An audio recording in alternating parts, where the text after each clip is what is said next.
Hey buddy, watch this. Hello, hello. The name is Regis Kilbin, and the game is Hearthstone. And I'd like to welcome you to Invalid Deck Challenge number 3. Now, if you're not familiar with my Invalid Deck Challenge series, don't worry, it's still pretty early in the series.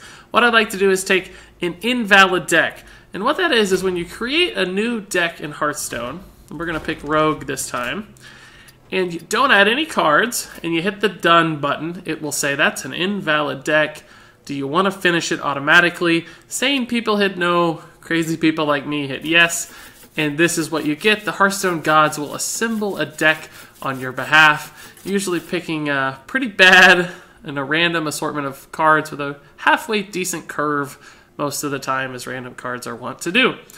So the goal with the Invalid Deck Challenge is to take this deck, learn about its cards and synergies, and figure out how to play it, and then swap out 3 cards. I get to take 3 cards that I don't like and put in 3 cards of my own choosing to give it a fighting chance out there on the ladder. And then I have to win 1 game, but I only get 3 tries. So I have to win 1 out of 3 games. If I don't win, the deck is a failure, and its family is shamed forever in the halls of the invalid deck world. But if it wins, then it's a victor, and that's a good thing. So, without further delay, let's go ahead and take a look at Invalid Deck number 3. And let's save that name. And what do we have? Okay, so first off, looking at the curve of this deck, it's got a really early curve, a lot of 1-drops, a lot of 2-drops. Starts to kind of ramp down as you get to the mid-game 4 and 5-drops, and just a very small handful of 6 and 7-drops. So first, I kind of want to look at what those 6 and 7-drops are, just to see what we've got. We've got a Frost Giant. Okay, so that rewards long games. Sprint is pretty good. Do we have a preparation to go with it? No. We've got a Reno Jackson. That's interesting because we only have 4 duplicate cards. So we might be able to activate our Reno Jackson with a handful of fancy card swaps. That would be pretty neat. Archmage is a 6-drop. That's pretty good for Rogue, actually. A solid body with spell power is never bad. But let's move back to the top of the list now and look at our early game drops. So we've got 2 Cold Bloods, a lot of burst damage, but not designed to last a long time, unlike some of these late game cards, which really favor a long control style battle. Cold Blood, in a sense, can give you the burst damage in a long game, but might be better off with an aggressive type deck mentality, particularly because we have so many early game cards. Buccaneer is a really strong 1-drop, sets up a good turn 2 weapon. Dragon Egg is actually good with Cold Blood synergy. It sticks around on the board. If we have like a Tinker's Sharp Sword, we don't, but we have an Enhanso Mechano, which is a nice buffing card. So we do have some ways to buff our Dragon Egg, which might be good. We've got 2 Undertakers. That's bad. I don't think we want either one. Do we have any Death Rattle cards to proc the Undertaker? Well, we've got a Baron Rivendare. So if we did have some Death Rattles, that'd be pretty sweet, but I don't think we have a single Death Rattle. We don't. So we might be getting rid of both of these Undertakers just because they aren't going to do much of anything for us. Maybe we'll just get rid of 1 depending on how bad the rest of the list is, but we'll see. Probably at least 1 to help us get to Reno Jackson. Betrayal. That's a cool removal spell. I think it's generally underrated. Helps you recover the board if things go south, particularly in a world with a lot of stuff that has 5 attack and a lot of stuff that has 5 health. You can get some pretty neat Betrayal hits off. 2 Eviscerates, that's great. That's a lot more damage, so we do have quite a bit of damage with Cold Blood, Eviscerate. We've also got 2 Saps. So Taunts won't even block our Cold Blood attacks. So we've got finishers, and that's a pretty good thing to have with the Invalid Deck Challenge. Because keep in mind, our average card quality is going to be very low. We can't guarantee any fun synergies or combos. So having like surprise burst damage is a great way to win, I think. We won't win the value game, so we got to have a smooth curve to make sure we don't fall too far behind, and then maybe we rely on our saps and eviscerates and cold bloods to sneak out a win. So I like sap a lot, just a great tempo card in general too. Cogmaster's Wrench. I don't think this is a particularly good card. I think it's very undercosted. It's like a Fiery War Axe that's conditional, sort of. So we'll need a mech for sure to make this any good. I saw we had at least Enhancer Meccano and Clockwork Knight as mechs, so we might actually be able to get this to go off a couple times in the late game. But it's also good to just have a 3 duration weapon, because Spiteful Smith might also proc its buff. So that could eventually be a 5 attack weapon if things lined up correctly. So it's probably not too bad to have, to be honest. Plus, it's just like a little bit better hero power if we need a turn 3. And as far as minions go, you'll notice on turn 2, we don't have any minions. So I'd say very often, and in fact, none of these are things we'd want to play on turn 2. So very often, we're probably going to be using our weapon, which makes Cogmasters on turn 3 a little worse. But who knows? We've also got a Burgle. That's fine. That's card draw or card generation in a sense. It might get us some really good cards. You know, we could get a Tyrion or something from a Paladin that wins us the game. So I like the high variance in Burgle. Variance is good when your deck is not particularly good. Headcrack. It's pretty terrible. 2 damage for 3 mana is awful. Yeah, you get it back, but it takes forever to accomplish anything. So far, I think Undertaker and Headcrack are the 2 cards that I'm going to cut. Magma Rager, notoriously worse than his cousin, Ice Rager, I believe is his name. Where is he? Yeah, Ice Rager. 5-2 for 3 or a 5-1 for 3. Pretty weak card, dies to everything, literally everything. So I'm not happy about that, but we probably can't afford to cut it from the list. It's still a body, it's threatening, and heaven forbid they don't actually have a way to ping it off. It might get us some damage.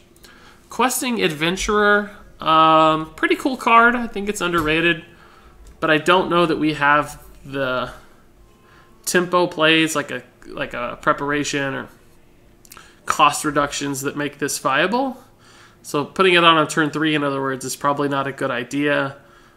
We could maybe follow it up with a couple 2-drops, but it's going to be very hard to buff this. I'd rather have just a standard 3-drop like a Harvest Golem or something, but it's what we got, so we'll make it work. We'll figure out a way to play it. Shady Dealer, 3 mana, 4/3. That's actually not too bad. It's the first half of a Piloted Shredder, a little cheaper. So this gets us a solid body out, and if it survives, it can do some damage. If you have a pirate, gain +1/+1. We have at least 1 pirate. So like Buccaneer, Coin, Shady Dealer, it'd be a pretty sick open. I don't think we have any other pirates, though, it looks like. No. Salty Dog, actually, too. So, what do you know? Actually, some pirate synergies. We might get Shady Dealer to go off.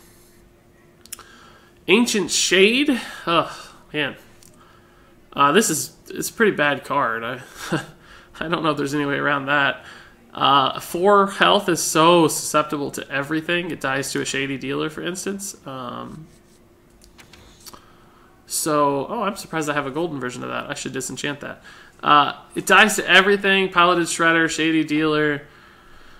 7 attack is nice if it manages to survive. It's kind of like a poor man's Fell Reaver. But the Battle Cry sucks as well. You never want to take 7 damage. We don't have any heals or recovery, so that might do us in at some point. But we'll have to play it on curve if we get it on turn 4, just for the body. Who knows if it sticks a turn or 2 turns, it could win us the game. So who knows? We'll put some faith in Ancient Shade. Baron Rivendare is terrible because we don't have a single Death Rattle. Not a single Death Rattle in the whole deck. That said, a 7 health minion is pretty good for Cold Blood, right? It has a chance to survive. So, I don't know. It might kill some Silverhand recruits that might eat a Cold Blood eventually.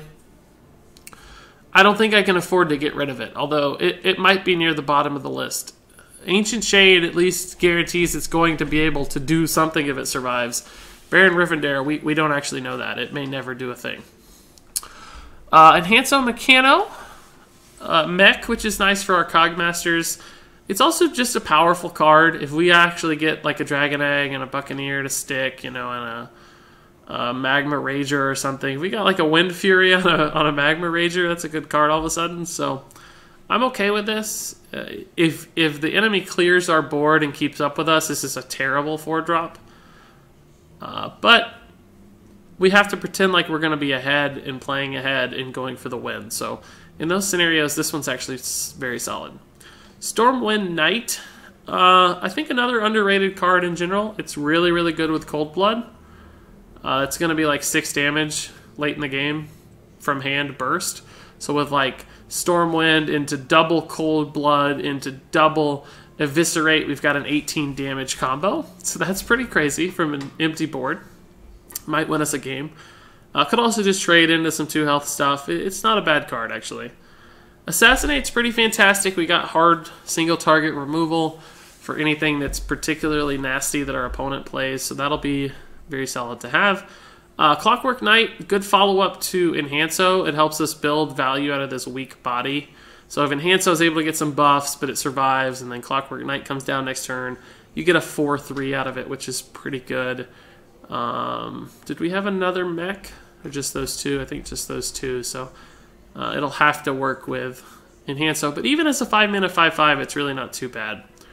Ogre Ninja. Just a solid body. I'm okay with that. The fact that it has stealth too is good. It sets up some cool buffs with Cold Blood. So we could do like a 10 damage attack with Ogre Ninja, or just clear something big and scary.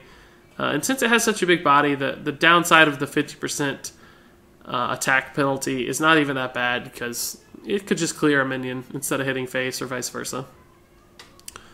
Salty Dog is a slightly worse, or maybe slightly better, depending on your perspective.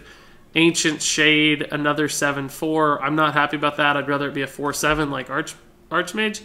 But we'll take what we can get. It is a pirate, so who knows if it works well with Shady Dealer. That would be great. Spiteful Smith, great card, I think. Underrated in general. Great with Rogue and Warrior in particular. If this is able to trade into a minion and set up our Cogsmaster to do, you know, 3 attack some turn, that would absolutely make it worth it. Plus 4/6 is a pretty fine stat allocation that trades into a lot of stuff cleanly, so I like that. Archmage, another really solid body, 4/7 I'm good with. Generally 4 attack minions are much worse than 5 attack minions, but that's evened out a little bit with Rogue, because you know you have your hero power. Yes, that means you might be eating a lot of face damage, but it also means you can use these guys' attack in a meaningful way. So I'm okay with them having 4 attack, particularly since they each have very helpful effects. Spell damage works very well with our Eviscerates, and the weapon buff with Spiteful is also quite good. Reno Jackson, on the note of using your weapon to trade and clean up minions, Rogue takes a lot of face damage and needs heals. And we actually got a Reno Jackson for exactly that. So I think it'd be great if we could reduce our Reno Jackson requirements to 3 cards, because I don't think we can give up Cold Bloods, Eviscerates, or Saps. They're just too good. So we'll just have to track that we need to draw a Sap, an Eviscerate, and a Cold Blood before Reno Jackson goes off. Hopefully we don't need Reno until later in the game and we've gotten all those cards, so that will work out nicely. Finally, we've got Sprint and Frost Giant. Sprint is pretty good to refill our hand. It's going to be painful to use it for the full 7 mana instead of sneaking in a preparation first. But it'll still be good to refill our hand. We don't have a lot of card draw, otherwise just Burgle.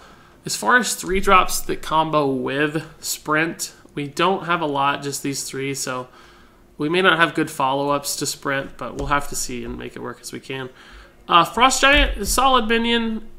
I don't know that we're going to be hero powering all that often throughout the game, but this could still be like a 7-mana 8/8, which in this kind of scenario in an invalid deck challenge, a 7-mana 8/8 is okay with me.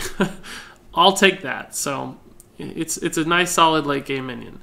The problem is our curve is very low. A lot of 1-drops, 2-drops, and 3-drops, but they're not proactive. They're responsive or reactive cards. They respond to your opponent's board, like Abyss and Sap and Betrayal.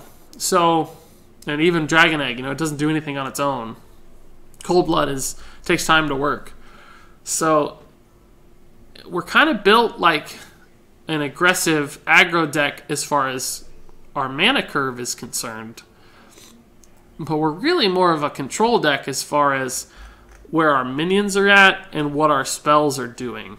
So I think we need to lessen our early game minions to an extent by dropping both of these Undertakers. Those are gone. Remember, I get to swap out 3 cards to make this thing playable. And when you look at our curve there, we're a little light on the 4 mana spot. I think I'd really like to add in a Tinker's Sharpsword Oil because it gives us extra damage. It works pretty well with Dragon Egg and some of this other stuff like our Stealthed Ogre Ninja that might stick on the board. And it works well with Cogmasters and our Hero Power. We want to be Hero Powering with Frost Giant. We got Cogmasters that has some duration or durability to make Tinker's like a 9 attack spell. Or 9 attack spell. So that's good. I think that will give us some options. And on that note, we have some removal. We don't have any area of effect removal, but I think we just want more proactive early game minions that can respond but also establish a body. So I want to add 1 SI7 agent. Just because that's like the key go-to rogue minion, right? That'll give us more control in the early game while also building our board. And then finally, we could add in a late game bomb like Dr. Boom. I think Dr. Boom is going to make the cut in almost every Invalid deck challenge just because he's such a good minion. But I'm a little worried about our 2 mana spot. We just don't have any minions. I guess that's okay for Rogue. We want a weapon anyway. So let's go ahead and add in the Dr. Boom, but we have to find a card to take out. I'm looking at Baron Rivendare. I'm looking at Magma Rager. But I think Headcrack is really the least useful of all these cards. It's so slow. It's low value. It requires combo to even be usable at all. So I think we'll scratch the Headcrack and we'll add in the Dr. Boom. And once I switch them, they're final. So there you have it. That's Invalid deck number 3. There's the curve. I'll give you a minute to look at the list and take a screenshot if for some ungodly reason you want to play this deck yourself. Try it out. There's part 1 down to Salty Dog. And here's part 2, Spiteful Smith down to Frost Giant. Now, we do have that Reno, so remember, Sap, Eviscerate, and Cold Blood are our Reno triggers. We have to get 1 of each in hand before we can guarantee that Reno will go off. So, now that we've got our deck, let's take this thing out onto the ladder. We'll go ahead and we'll play this at legend level, surprise some folks, maybe give a couple of guys a free win from what I think is actually a pretty terrible deck. I think this might be our worst Invalid deck yet. We're only at number 3, but I don't think we have a lot of synergy. Our curve is awkward. The deck is split between reactive cards and an early curve, which isn't always good. So we'll see how it holds up. We got a Warlock here. We have no idea. It's probably Reno Lock. Could also be Zoo. I think I'd rather it be Reno Lock than Zoo, just because we do have the potential for burst damage. I don't know how well we're going to be able to control an early game board Zoo board, though. So these cards are all terrible. A 3-drop normally I might keep with the coin, but it's Magma Rager, so it's junk. Dies to Mortal Coil, it dies to Imps, it dies to everything. This isn't much better. This is okay. It might kill a Flame Imp or something eventually, but these are slow. I think I want to save this for later. I'm hoping he doesn't play an imp or a taunt. Yep, there's the Voidwalker. So this is Zoo. Probably, it's not a guarantee. It could be like a Demon Reno or something, but I think I just weapon up here. I don't want to attack because I could, you know, attack and set up the Eviscerate, but that's such a terrible play. I don't have anything to combo the SI agent, so I don't really care if this is at 2 health or 3. I'm hoping I get like a 3-drop that trades into this. If you play something with more attack, I might be forced to Eviscerate it. If it's an Imp, or, yeah, an Imp King boss, but I don't have a trigger to combo. I need a 1-drop. That's not it. So, I attack here and re-weapon because I literally have nothing else to do. It doesn't hurt. I was hoping to save charges last turn, but the plan has changed. In hindsight, of course, yeah, it would have been better to attack last turn as well. But that's hindsight bias. We can't say that that was right. We had no idea. So here I do have the Stormwind, which makes the attack feel a little better. Now, in regards to this, this attack, I'll probably make it again, even though I can't re-weapon just yet, and I have a 5-drop. But since I know I have a 5-drop, I'm pretty sure I'm not going to feel like weaponing next turn. I don't have a 3-drop to go with it, so just making this trade feasible is worth it now. I need that to roll 1, honestly. It's not possible, but that's actually what I need. I need it to roll 1. So, oddly enough, I think Baron Rivendare is a better play than Salty Dog. Salty Dog dies to the 4 trash minions, and Baron Rivendare actually trades pretty well with a lot of this stuff. And I'm almost thinking about going ahead and cold blunting it, but I think I'll wait for the surprise factor. I'm going to make this attack just in case I decide to weapon up next turn. I don't have a 4-drop to complement a weapon up, but this also sets up the Rivendare trade better. There's advantages to attacking there. We're falling really far behind already. Oh, that's tough. We can eviscerate that, but I don't have anything to go with Evis. We're just so far behind. We don't really have recovery either. Oh, sapping that sure doesn't feel good. I might have to. I might have to sap it. Even though I know. Maybe I could sap the Nerubian. Weapon up, sap the Nerubian, eviscerate this guy. That's a bad play, but I think it's the play. I could sap the Imp Gang boss, but it's already taken 2 damage. So it's like he's already gotten value out of this. He hasn't gotten value out of the Nerubian. It's the only one without a battle cry. So I think that's the right sap target. He has to commit another 2 mana to it. Plus, if he like buffs it or activates it in some way and gets the actual Nerubian out of the egg, then it's much more problematic for us. This guy is the 7-mana 8/8 I described, but Dr. Boom obviously is going to be a way better follow-up. We need him to have a weak turn. It needs to be like egg, egg. Yeah, so we made the right play with the egg for sure. We didn't want the egg activated. The problem is he has 8 damage. He's probably just going to kill us next turn. I could assassinate weapon, but it doesn't really do much because I can't use the weapon effectively. So I think I boom and I pray that we somehow survive this turn. I don't think we have any taunts or heals though. So like we're just on a power overwhelming egg, you know, Doom Guard. We're just on a clock. I mean, the game is very much on a clock. I just realized we do have 1 Death Rattle on the deck, which is Boombot. So that might actually get synergy from... does that kill us now? Yeah, we're done. Interesting. Cursed Lethal. That's pretty neat. I've never actually seen that before. So Baron Rivendare does have some synergy with the Boombots. That's the only thing in this deck that it works with, though. Okay, well, we're 0 for 1. We got 2 more tries. I don't think we're gonna do it. Invalid deck number 1, we did it somehow. Invalid deck number 2 was amazing. Invalid deck number 3 is I think, going to be a failure.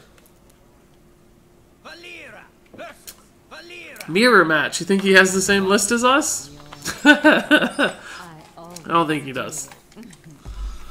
Okay, so I'm going to get rid of the Eviscerate. I'd rather have some minions or bodies, like 1-drops. Shady Dealer I'll keep, just in case we get that Buccaneer Dream play. It's a little slow. A little unfortunately slow. That's okay, but it'll probably die to Backstab or any million things he has to remove it that we don't have. Weapon up, looks like the play. Yeah. I'm likely going to play the Shady Dealer instead of the Questing Adventurer no matter what. I'd rather figure out a way to get this like to 4 health in a single turn, as opposed to playing it now and hoping it survives. Although, actually, he's definitely going to try to play a Raptor, but he still has the Backstab, so... Yeah, I think the original play is better. I'd like to kill this. If I could, I would actually activate this egg for him, because I don't want him to get twice the value from an unearthed Raptor, but I don't have a way to kill it. My deck is terrible, so... A Backstab, I would set up a Backstab. Because now he's going to have 2 Nerubians, no matter what. Before, I could have just set it up to have 1 Nerubian. Thankfully, I can use Betrayal here to kill... Well, all it would kill is the Raptor. So I don't guess I need to do that just yet. It's a deal. I'm going to play this just to soak some damage. I know it's going to die miserably easily, but... It's a deal. I'm going to pop this out. I'm hoping he has a way to run this in so that these two are standing next to each other and I can Betray and potentially even kill a third thing. Betray SI might be a pretty good turn. The problem is, I need this to pop itself. Yeah, see, that's not so good. That's not so good. Betrayal now doesn't do much at all. I could Betrayal Weapon, I guess. But that just, I mean, all that does is kill 1, it does 2 damage, really. 4 total, I guess, but I don't really care about this that much. I think we just play the body. He's probably so confused.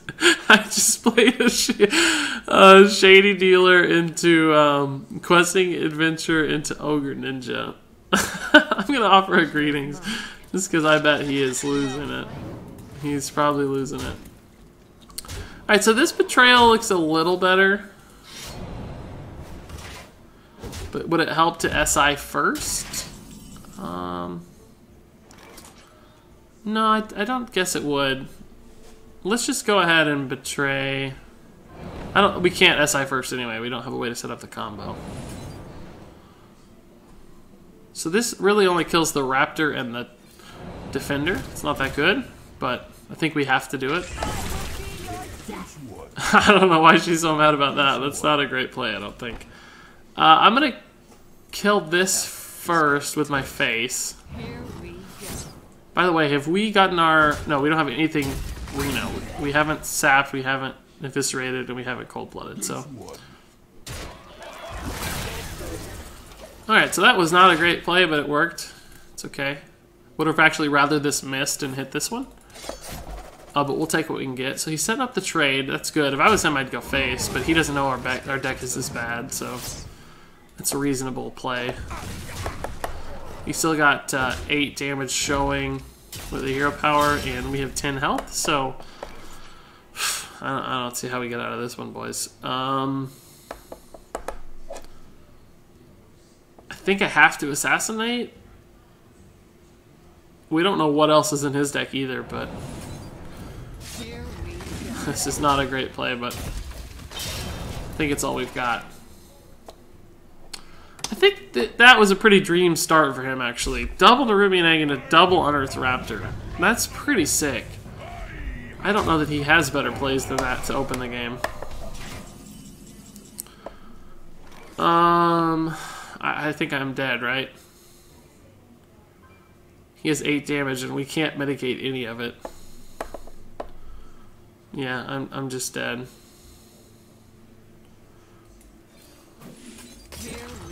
We'll make the technically correct play, but we're dead. Ancient. He's gotta be confused. I have yet to get a friend request as a part of the Invalid Deck Challenge to ask what the heck was going on, but someday soon, hopefully, we'll have our first. The BM sprint. Thanks, bro. We're gonna get eviscerated. It's gonna trade evis. Thank you. Trade what? Seriously? He's gonna BM us? Why would you do that? That's so rude. Well played. I'm gonna punish and win. I'm gonna punish and win. We got 12 damage. We can figure it out. I don't like to concede. You're probably wondering why I haven't conceded yet. I just like to let people take the win. Now, obviously, he's not taking advantage of that until now, but really, he's gonna make me do it. Okay, fine. We'll nobly concede. Actually, I want to see what happens here first. I don't think a taunt puts us back in the game, but nope. So he's gonna BM, that's fine, but again, I don't like to concede. It's just a... Some people might say it's a waste of time, but I just think it's honorable to play the game out to its true intent and let opponents deal the killing blow when they so choose to do so. Because I always hate when it's like I've got a really fun lethal and they concede right as I'm about to get the rewarding moment of the hit that kills them. So I don't want to deny that to others. Alright, so we're 0-2, final game, last chance to make Invalid Deck number 3 a winner. I don't have a good feeling about this, although we do have some pirate synergy. It's going to take a while to get it. We'll keep the Shady Dealer again, pretty similar mulligan, get rid of this stuff. Yes, it's low cost, but it requires board development to be valuable. Perhaps the Eviscerate would have been okay for like a Darnassus Aspirant, but Dragon Egg's nice. We'll play the Dragon Egg for sure. I can't do that. We could have held on to this to maybe set up like a turn 4, you know, 4/4 questing adventurer, but I don't know that that's... Or turn 3, I guess. I think I'd rather just get this out. The Cold Blood makes it active almost immediately, so it's good to have. It's right now it's a 4/2, right? We could make it a 4/2 if we so chose. And we can even weapon up. We might actually just do that to apply some pressure. If he wraths it, I mean, we still end up with a 2/1, so a wrath won't feel good. Illume, guide my lands. Yeah, so now I kind of wish we had the Eviscerate, right? I could kill it and summon myself a... I think that's actually the best play. It's a little sad, but... Here we go. I'm going to hold the weapon. I don't know if I need to go face just yet. I have some 3-mana plays. The only time that you should use the weapon there is if you don't think you have a 4-mana play, because you might want to re-weapon on turn 4. This might be one instance where the questing adventure is actually better. It still trades into this guy, and it's threatening enough that he might make the trade for us, which he would have done anyway with the Shady Dealer. And I never think this is going to be a 5/5 or anything. So it puts some pressure on him. It means we probably get a guaranteed 4/3 later instead of just a dead 2/2. Put this apple on your head. Don't hit, don't hit, don't hit. Oh, nice. That is so good.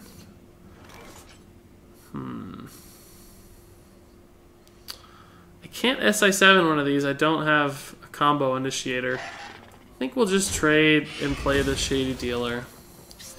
Still saving the weapon. I'm expecting like some living roots and stuff since he looks like an aggro druid.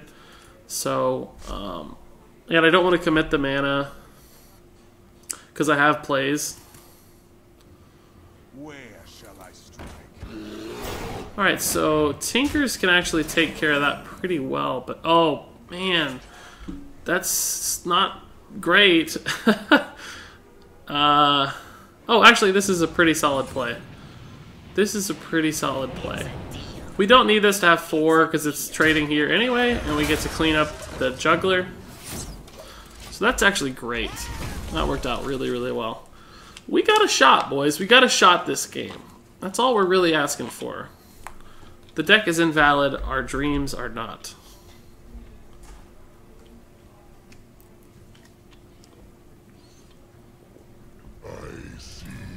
It's a little tough, but this dies to swipe. I think this is good just because it's Tinker worthy next turn. We'll save our weapon for Tinkers, maximize the charges. Because I'd like to combo this, so I'll need a 3 or less mana card. Ugh! That's sort of gross. So I don't have a Tinkers, I can Tinker my weapon, but that's it.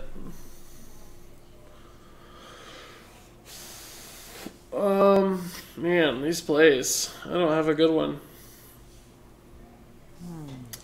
Everything trades really awkwardly, doesn't it?